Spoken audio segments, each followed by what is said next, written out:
السلام عليكم ورحمة الله وبركاته. چقدر حضرت؟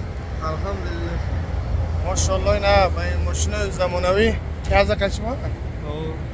چقدر حضرت؟ پیشوسکت مایکل جکسون موره. چقدر؟ تنجی خوبی؟ سامجه خوبه؟ اینجا رفته سی؟ بگو گرانیسه؟ همه تنج؟ پیشوسکت چی نون داره؟ باید ببیننده مثلا پیشوسکت چی نون داره پیشوسکت؟ مادر من رو ببخش. چیستم مثلا ماشاءالله. من هم اگه درست هم خیرش کنم. تنج خوب؟ تنج رفته ایسی؟ برادران از کدام گرانیسه رفت کی باشه نخد ما گرانیسه رفته ایسیم با امرو یکی دولت چون دور برادر عزیز؟ شیر افغان. ماشاءالله بهترین.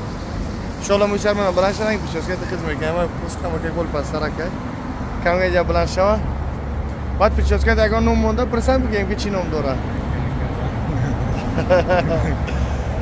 برادران عزیز ما در راه سفید انشالله که ما طرفی گرانیسه کجا میریم؟ بشتکوه مشتکوه. انشالله با دعا باشه خداوند سفر به خطر بیارنه در امان الله ساق سلامت بریم و بر بیاریم. دوستان عزیز حجامه کردن میخواهین و نمیدونین که در کجا حجامه کنین. شهر مسکو و سن پترزبورگ و یکاترینبورگ و همچنان مترو لوبلینا رقم ها در روی اکران میتوانید که مراجعت کنین. برادران در خدمت هستند.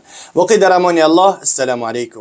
و همچنان نگفتنمونه که کسانی که گرانیسه گذاشتن میخواهند و همچنان میتونن که به همین رقم ها مراجعت کنن. برادران در خدمت هستند میتونن که گرانیسه شون ببرن. واقعی در امان الله. السلام علیکم.